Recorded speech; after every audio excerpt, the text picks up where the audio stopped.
tinged with red, and suddenly the sun appeared. The boy thought back to that conversation with his father and felt happy.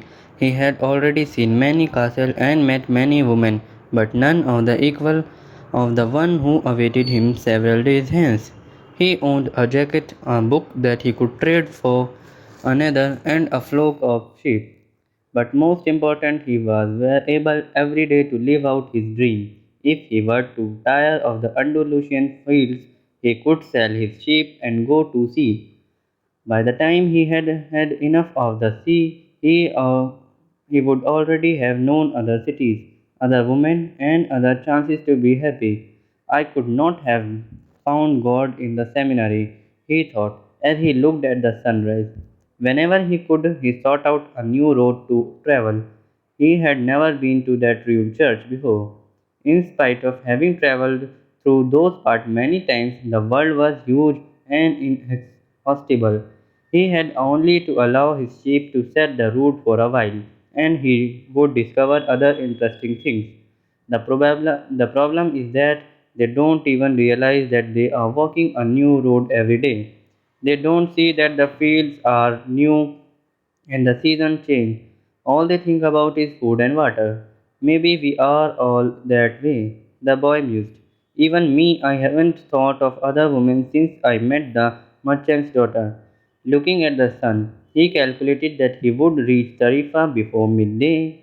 There he could exchange his book for a thicker one, fill his wine bottle, shave, and have a haircut. He had to prepare himself for his meeting with the girl, and he didn't want to think about the possibility that some other shepherd with a larger flock of sheep had arrived there before him and asked for her hand. It's the possibility of having a dream come true that makes life interesting, he thought as he looked again at the position of the sun and hurried his pace. He had suddenly remembered that in Tarifa there was an old woman who interpreted dreams. The old woman led the boy to a room at the back of her house. It was separated from her living room by a curtain of colored beds. The room's furnishing consisted of a table, an image of Sacred Heart of Jesus, and two chairs. The woman sat down and told him to be seated as well. Then she took both of his hands in her and began quietly to pray. It sounded like a gypsy prayer. The boy had already had experience on the road with gypsy. They also traveled, but they had no flocks of sheep. People said that gypsies spent their lives tricking others. It was also said that they had a pact with the devil, and they kidnapped children and taking them away to their mysterious camps, made them their slaves. As a child, the boy had always been frightened to death that he would be captured by gypsies, and this childhood fear returned when the old woman took his hand in hers. But she has the Sacred Heart of Jesus. There, he thought, trying to reassure himself. He didn't want his hand to begin trembling, showing the old woman that he was fearful.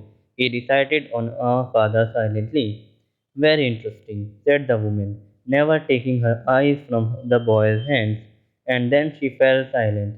The boy was becoming nervous. His hands began to tremble, and the woman sensed it. He quickly pulled his hands away.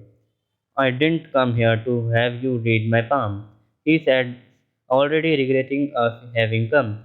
He thought for a moment that it would be better to pay her fee and leave without learning a thing, that he was going too much important to his recurrent dream. You came just so that you could learn about your dreams, said the old woman, and dreams are the language of God. When He speaks in our language, I can interpret, but when He has said, but if He speaks in the language of the soul, it is only you who can understand. But whichever it is, I am going to charge you for the consultation. Another trick, the boy thought. But he decided to take a chance. A shepherd always takes his chance with wolves and with drought, and that's what makes a shepherd life exciting. I have had the same dream twice, he said. I dreamed that I was in field with my sheep when a child appeared and began to play with the animals. I don't like people to do that because the sheep are afraid of strangers, but children always been seems to be able to play with them without frightening them. I don't know why I don't know how animals know the age of human beings. Tell me more about your dream, said the woman. I have to get back to my cooking, and since you don't have much money, I can't give you a lot of time. The child went on playing with my sheep for quite a while, continued the boy, a bit upset, and suddenly the child took me by both hands and transported me to Egyptian pyramid. He paused for a moment to see if the woman knew what the Egyptian pyramid were, but she said nothing. Then at the Egyptian pyramids, he said the last three words slowly, so that the old woman would understand. The child said to me, if you come here, you will find a hidden treasure. And just as she was about to show me the exact location, I woke up both times. The woman was silent for some time. Then she again took his hands and studied them carefully. I am not going to charge you anything now, she said, but I want 1/10 of the treasure if you find it. The boy laughed out of happiness. He was going to be able to save the little money he had because of a dream about hidden treasure. Well, interpret the dream, he said. First, swear that you will give me 1/10 of your treasure in exchange for what I am going to tell you. The shepherd swore that he would. The old woman asked him swear again while looking at the image of the Sacred Heart of Jesus. It is it is a dream in the language of the world, she said. I can interpret it, but the interpretation is very difficult. That's why I feel that I deserve a part of what you find. And this is my interpretation. You must go to the pyramids in Egypt. I have never heard of them, but if was a child who showed them to you, they exist. There you will find a treasure that will make you a rich man. The boy was surprised and then irritated. He didn't need to seek out the old woman for this, but then he remembered that he wasn't going to have to pay anything. I didn't need to waste my time just for this, he said. I told you that your dream was difficult one. It's the simple things in life that are the most extraordinary. Only wise men are able to understand them, and since I am not wise, I have had to learn other arts, such as the reading of palms. Well, how am I going to get to Egypt? I only interpret dreams. I don't know how to turn into them reality. That's why I have to live off what my daughters provide me with. And what if I never get to Egypt? Then I don't get paid. And it wouldn't be the first time. And the woman told the boy to leave, saying she had already wasted too much time with him. So the boy was disappointed. He decided that he would never again believe in dreams. He remembered that he had a number of things he had to take care of. He went to the market for something to eat. He traded his book for one that was thicker, and he found a bench in the plaza where he could sample the new wine he had bought. The day was hot and the wine was refreshing. The sheep were at the gates of the city in a stable that belonged to a friend. The boy knew a lot of people in the city. That was what made traveling appeal to him. He always made new friends, and he didn't need to spend all of his time with them. When someone sees the same people every day, as had happened with him at the seminary, they wind up becoming a part of that person's life, and then they want the person to change. If someone isn't what others want them to be, the other become angry. Everyone seems to have a clear idea of how other people should lead their life, but none about his or own. He decided to wait until the sun had sunk a bit lower in the sky before following his flock back through the fields. 3 days from now, he would be with the merchant's daughter. He started to read the book he had bought. On the very first page, it described a burial ceremony, and the names of the people involved were very difficult to pronounce. If he ever wrote a book, he thought he would present one person at a time so that the reader would not have to worry about memorizing a lot of names. When he was finally able to concentrate on what he was reading, he liked the book better. The burial was on a snowy day, and he welcomed the feeling of being cold. As he read on, an old man sat down at his side and tried to strike up a conversation. What are they doing? The old man asked, pointing at the people in the plaza. Working, the boy answered dryly, making it look as he wanted to concentrate on his reading. Actually, he was thinking about shearing his sheep in front of merchant's daughter, so that she could see that he was someone who was capable of doing many difficult things. He had already imagined the scene many times. Every time the girl became fascinated when he imagined that the sheep had to be sheared from back to front. He also tried to remember some good stories relate as he sheared the sheep. Most of them he had read in books, but he would tell them as if they were from his personal experience. She would never ask know the difference because she didn't know how to read. Meanwhile, the old man persisted in his attempt to strike up a conversation. He said that he was tired and thirsty, and asked if he might have a sip of the boy's wine. The boy offered his bottle, hoping that the old man would leave him alone. But the old man wanted to talk, and he asked the boy what book he was reading. The boy was tempted to be rude and moved to another bench, but his father had taught him to be respectful of the elderly. So he held out the book of the man for two reasons. First, that he himself wasn't sure how to pronounce the title, and second, that if the old man didn't know how to read, he would probably feel ashamed and decided of his own accord to change benches.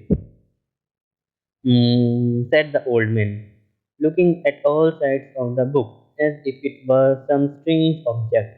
This is an important book, but it's really irritating. The boy was shocked. The old man knew how to read and had already read the book. And if the book was irritating as the old man had said, the boy still had time to change it for another.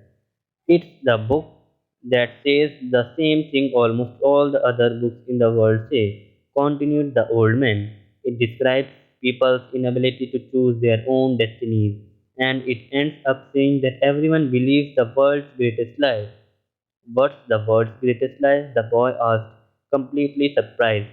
It's this and at a certain point in our lives we lose control of what's happening to us, and our lives become controlled by fate. That's the world's greatest lie. That's never happened to me. The boy said, they wanted me to be priest, but I decided to become a shepherd. Much better, said the old man, because you really like to travel. He knew what I was thinking, the boy said to himself. The old man, meanwhile, was leafing through the book, without seeming to want to return it at all. The boy noticed that the man's clothing was strange. He looked like an Arab, which was not unusual in those parts. Africa was only a few hours from Tarifa. One had only to cross the narrow straits by boat. Arabs often appeared in the city, shopping and chanting their strange prayers several times a day. Where are you from? The boy asked. From many places. No one can be from many places, the boy said. I am a shepherd and I have been to many places, but I come from only one place, from a city near an ancient castle where I was born.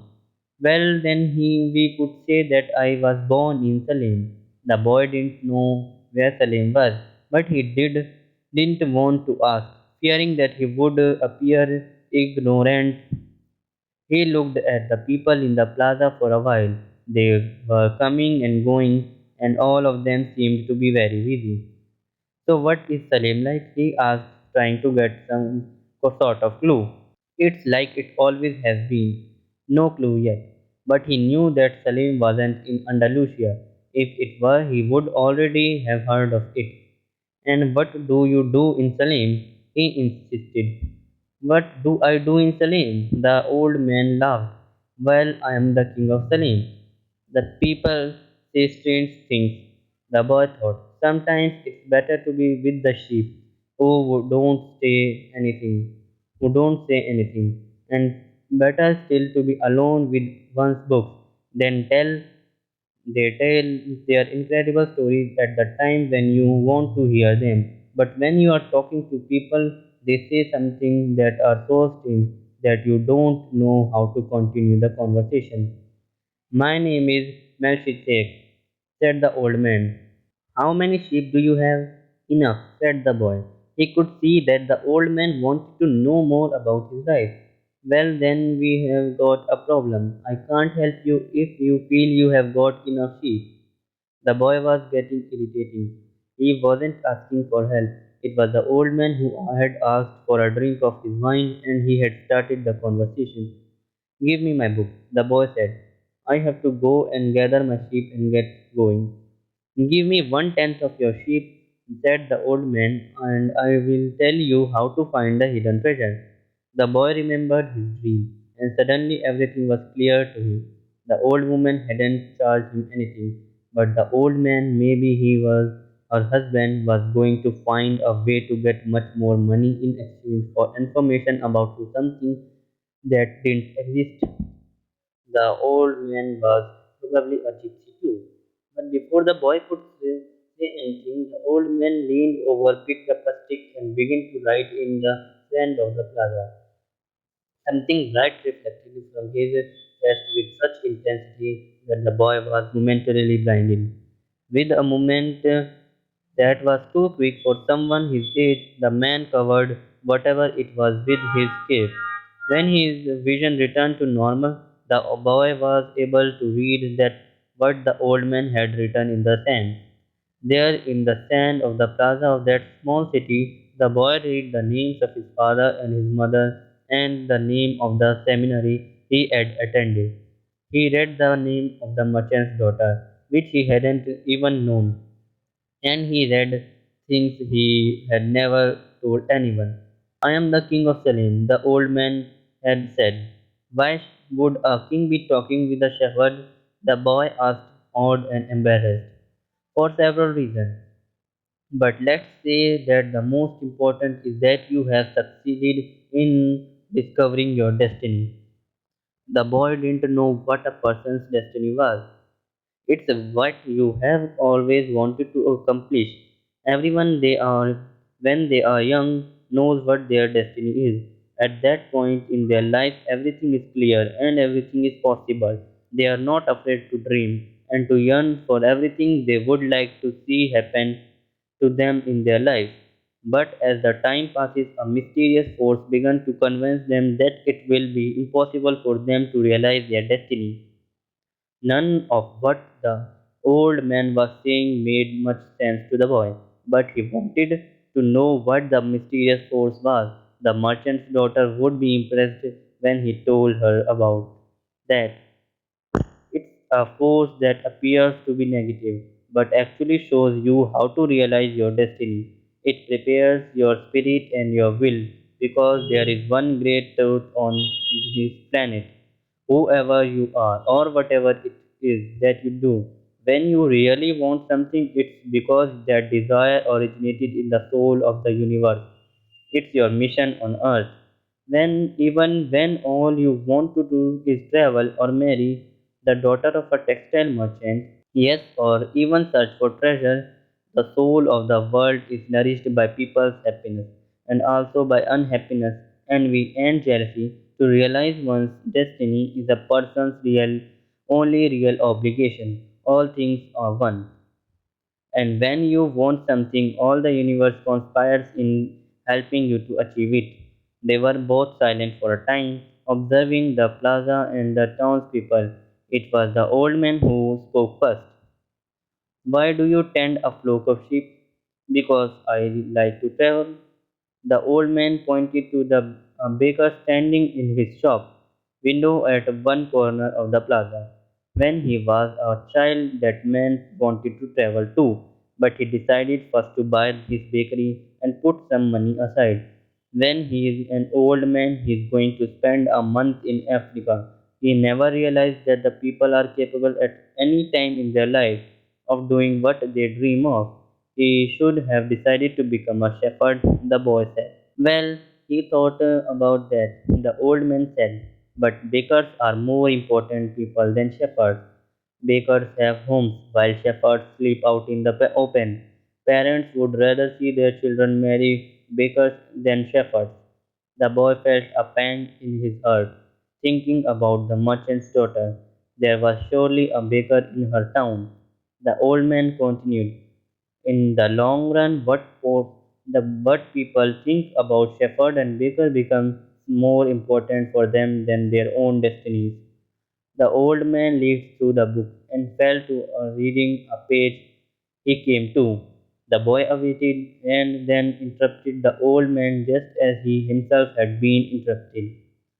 Why are you telling me all this? Because you are trying to realize your destiny, and you are at the point where you are about to go and give it all up. And that's when you always appear on the scene. Not always in this way, but I always appear in one form or another. Sometimes I appear in the form of a solution or a good idea. At other times, at a crucial moment, I make it easier for things to happen. There are other things I do too, but most of the time people don't realize I have done them. The old man related that the book the week before he had been forced to appear before a miner and had taken the form of a stone. The miner had abandoned everything to go mining for emeralds. For 5 years he had been working a certain river and had examined hundreds of thousands of stones looking for an emerald. The miner was about to give it all up, right at the point when, if he was examining just one more stone, just one more, he would find his emerald. Since the miner had sacrificed everything to his destiny, the old man decided to become involved. He transformed himself into a stone that rolled up to the miner's foot. The miner, with all the anger and frustration of his 5 fruitless years, picked up the stone and threw it aside. But he had thrown it with such force that it broke the stone it fell upon. And there, embedded in the broken stone, was the most beautiful emerald in the world. People learn early in their life what is their reason for being, said the old man with a certain bitterness. Maybe that's why they give up on it so early too, but that's the way it is. The boy reminded the old man that he had said something about hidden treasure. Treasure is uncovered by the force of flowing water and it is buried by the same current, said the old man. If you want to learn about your own treasure, you will have to give me 1/10 of your flock. What about 1/10 of my treasure? The old man looked disappointed. If you start out by promising what you don't even have yet, you will lose your desire to work towards getting it. The boy told him that he had already promised to give 1/10 of his treasure to the gypsies. Gypsies are expert at getting people to do that, signed the old man. In any case, it's good that you learn that everything in life has its price. This is what the warriors of the light try to teach.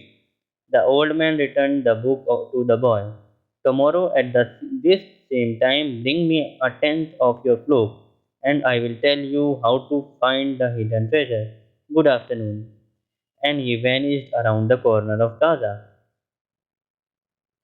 The boy began again to read his book, but he was no longer able to concentrate. He was tense and upset because he knew that the old man was right. He went over to the bakery and bought a loaf of bread, thinking about whether or not he should tell the baker what the old man had said about him. Sometimes it's better to leave things as they are, he thought to himself and decided to say nothing. If he were to say anything, the baker would spend 3 days thinking about giving it all up, even though he had gotten used to the way things were. The boy could certainly resist causing that kind of anxiety for the baker. So he began to wander through the city and found himself at the gates. There was a small building there with a window at which people bought tickets to Africa, and he knew that Egypt was in Africa. Can I help you? Asked the man behind the window. Maybe tomorrow, said the boy, moving away. If he sold just one of his sheep, he had have enough to get to the other shore of the strait. The old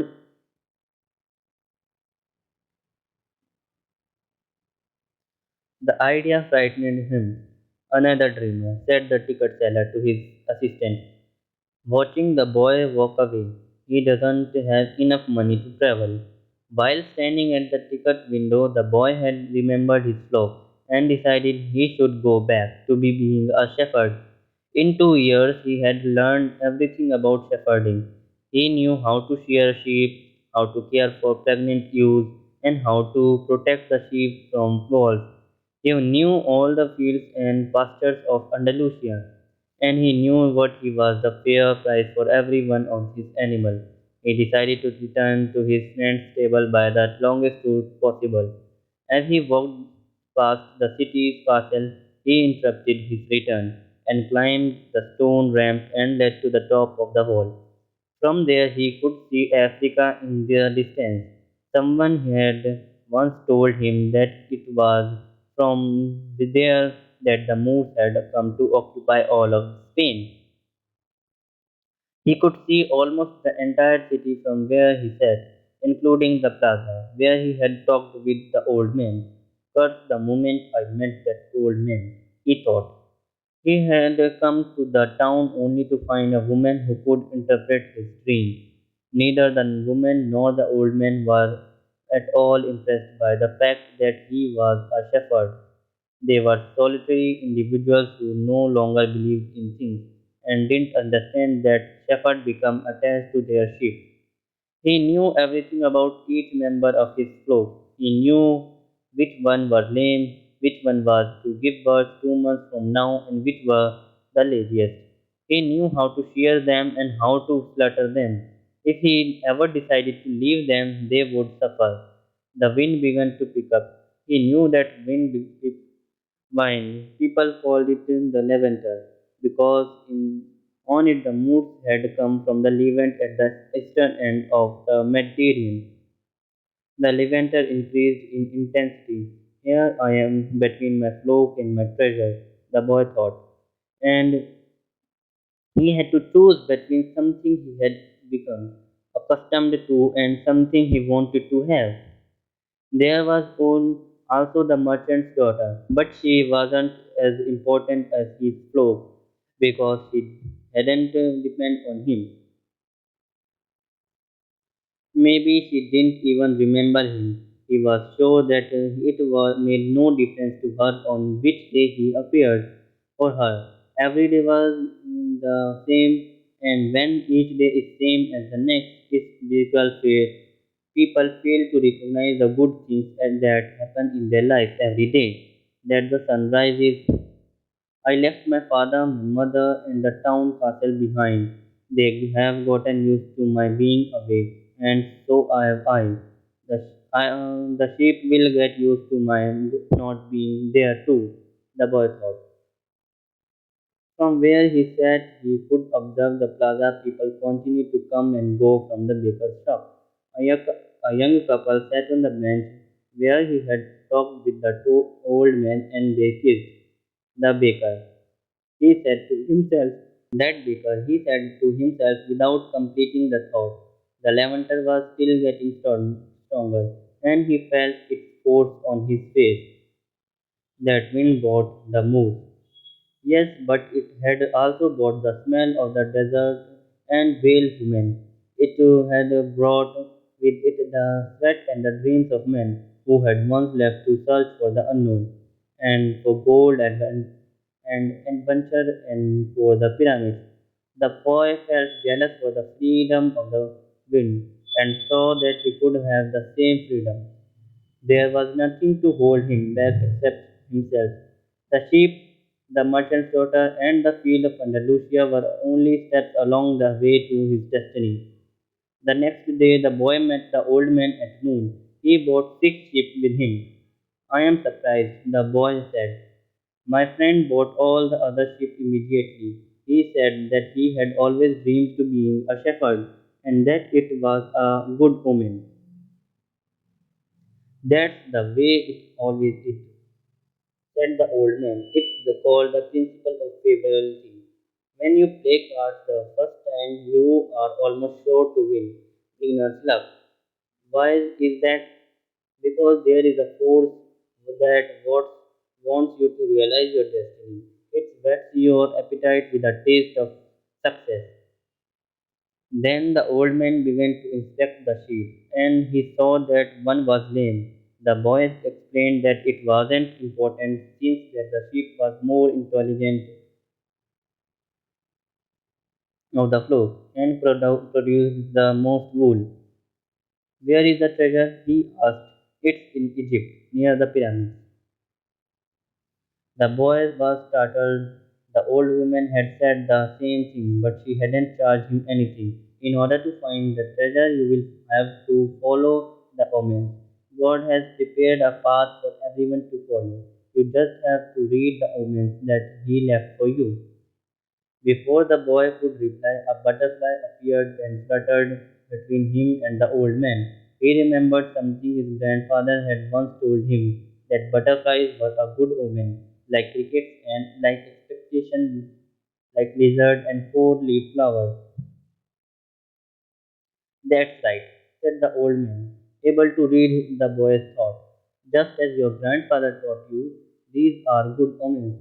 The old man opened his cape and the boy was struck by what he saw. The old man wore a breastplate of heavy gold, covered with a precious stone. The boy recalled the brilliance he had noticed on the previous day. He really was a king. He must be disguised to avoid encounter with thieves. Take these, said the old man, holding out a white stone and a black stone that had been embedded at the center of the breastplate. They are called Urim and Thummim. The black signifies yes and the white no. When you are unable to read the omen, they will help you to do so. Always ask an objective question. But if you can try to make your own destiny decision, the treasure is at the pyramid that you already knew. But I had to insist on the payment of six sheep because I helped you to make your decision. The boy put the stone in his pouch. From then on, he would make his own decisions. Don't forget that everything you deal with is only one thing that and nothing else. And don't forget the language of omens. And above all, don't forget to follow your destiny through to its conclusion. But before I go, I want to tell you a little story. A certain shopkeeper sent his son to learn about the secret of happiness from the wisest man in the world. The lad wandered through the desert for 40 days and finally came upon a beautiful castle high atop a mountain. It was there that the wise man lived. Rather than finding a saintly man, though a hero, on entering the main room of the castle, so a hive of activity, tradesmen came and went, people were conversing in the corners, a small orchestra was playing soft music, and there was a table covered with platters of the most delicious food in the part of the world. The wise man conversed with everyone, and the boy had to wait for 2 hours before it was his turn to be given the man attention.